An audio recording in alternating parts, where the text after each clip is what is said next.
YCP అధినేత జగన్ తీరుపై మంత్రి పార్థసారథి నిప్పులు చెరిగారు. పత్రికా కార్యాలయంపై దాడిని మాజీ సీఎం సమర్థించడం ప్రజాస్వామ్యానికే గొడ్డలిపెట్టు అని విమర్శించారు. అందర్నీ జైల్లో పెడతా అన్న జగన్ వ్యాఖ్యలు ఆయన అహంకారానికి నిదర్శనమని, రాష్ట్రంలో రౌడీ రాజ్యాన్ని స్థాపించేందుకు కుట్రలు చేస్తున్నారని మండిపడ్డారు. 3 రాజధానుల వంటి అనాలోచిత నిర్ణయాల వల్లే వైసీపీకి 11 సీట్లు వచ్చాయని గుర్తుచేస్తూ, కూటమి ప్రభుత్వ హయాంలో 9 లక్షల ఉద్యోగాల కల్పన, పెండింగ్ ప్రాజెక్టుల పూర్తితో అద్భుత ప్రగతి సాధ్యమైందని స్పష్టం చేశారు. జగన్ తన తీరు మార్చుకోకపోతే ప్రజలే తగిన బుద్ధి చెబుతారని హెచ్చరించారు. వైసీపీ పార్టీ తీరు, వైఎస్ఆర్సీపీ అధినాయకుడి తీరు చూస్తూ ఉంటే ఈ రాష్ట్రంలో ఎటువంటి పరిస్థితుల్ని ప్రోత్సహించదలుచుకున్నారో, ఈ రాష్ట్రాన్ని ఎటు తీసుకెళ్లదలుచుకున్నారో ప్రజలందరూ కూడా అర్థం చేసుకోవాల్సిన అవసరం ఉంది. ఈరోజు ఒక ప్రముఖ దినపత్రిక ఎడిటర్ గురించి మాట్లాడిన మాటలు వైఎస్ఆర్సీపీ నాయకులకు న్యాయ వ్యవస్థ మీద నమ్మకం లేదు, ఆటవిక అరాచక వ్యవస్థని తనకు నచ్చిన విధంగా నడిపించాలని భావిస్తున్నారు అని స్పష్టంగా అర్థమవుతుందని చెప్పేసి మనం చేస్తా ఉన్నాం. పత్రికల్లో వచ్చిన వార్తల్లో వ్యతిరేక పక్షానికి లేదా కొన్ని సందర్భాల్లో కొన్ని పత్రికల్లో వచ్చిన వార్తలు కానీ లేకపోతే సంబోధనలు కానీ నచ్చకపోవచ్చు, తప్పు కూడా అయ్యుండొచ్చు. వాటి మీద చట్టపరమైన చర్యలు తీసుకోవడానికి ప్రతి ఒక్కరికి కూడా హక్కు ఉంది. మన రాజ్యాంగం హక్కులను కలిగిస్తుంది. పత్రికలు కానివ్వండి, లేకపోతే ఆఖరికి ప్రధానమంత్రుల మీద కూడా మీకు ఏదైనా అభ్యంతరం ఉంటే వారి మీద కూడా కేసులు పెట్టడానికి న్యాయ వ్యవస్థ, మన రాజ్యాంగం మనకి హక్కులను ప్రసాదించింది. అంతేకాని మీకు నచ్చని వాళ్ళని, మీకు వ్యతిరేకంగా మాట్లాడిన వాళ్ళని, లేకపోతే మిమ్మల్ని కించపరిచారని భావించిన వాళ్ళని జైలు చుట్టూతో తిప్పుతాము, జైల్లో వేసి కొడతాము, లేకపోతే హింసిస్తాము అని చెప్పేసి స్వయంగా ముఖ్యమంత్రిగా పనిచేసి ముఖ్యమంత్రి పదవిని ఆశిస్తున్న వ్యక్తి మాట్లాడటం అనేది చాలా శోచనీయం అని చెప్పేసి భావిస్తాను.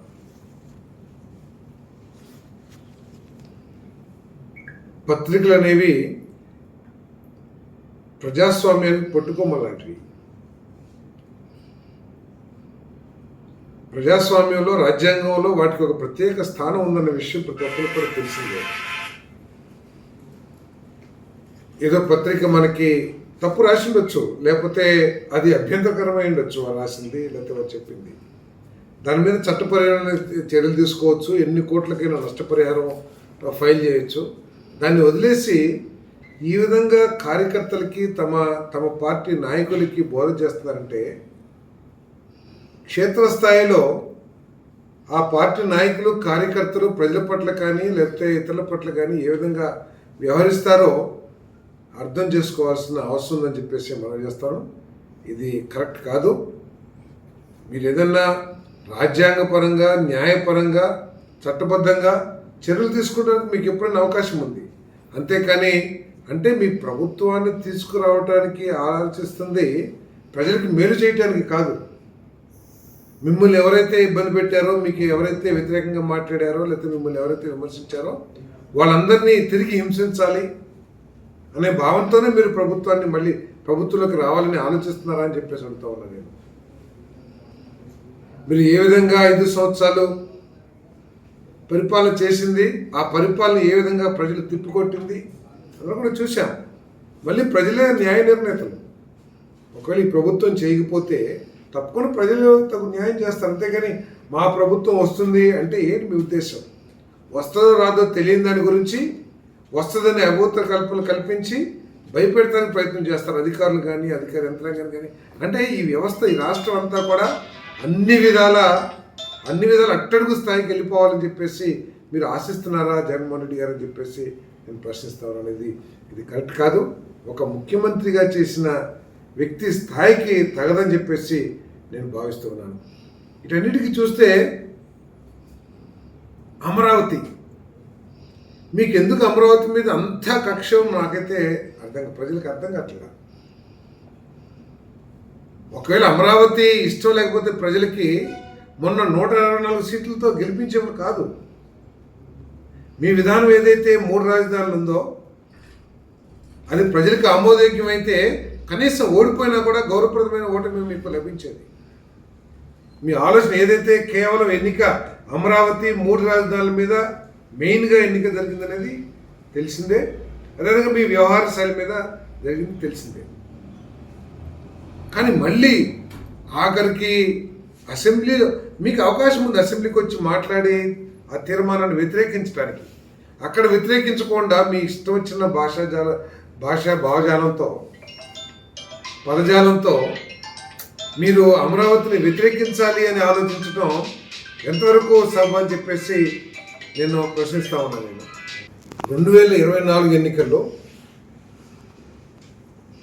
మీ విధానాన్ని 3 రాజధానుల విధానం ఏదైతే ఉందో దాన్ని ప్రజలు తిప్పికొట్టారన్న విషయాన్ని మీరు ముందు గమనించాలని చెప్పేసి మనం చేస్తాం. మీరు ఒక విధానం మీద నిలబడుకోకుండా 2019 ముందు ఒక విధానం, 2019 తర్వాత ఒక విధానం, 2024 ఎన్నికలు అవ్వగానే ఒక విధానం, 2029 ఎన్నికలకు ముందు ఒక విధానం. ఇది సబబా జగన్మోహన్ రెడ్డి గారు అని చెప్పేసి ప్రశ్నిస్తా ఉన్నారు. రాజధాని అనేది చిన్నపిల్లల ఆట కాదు, లేదా రాజకీయ పార్టీల క్రీడ కాకూడదు. ఒక రాజధాని అనేది రాష్ట్ర పటిష్టతకి ఒక ఆయుధంగా మారాలి తప్పితే మన రాజకీయ అవసరాల కోసం ప్రతిపక్షం మీద విజయం సాధించడం కోసం ఒక ఆయుధంగా మారకూడదనేది నా అభిప్రాయం.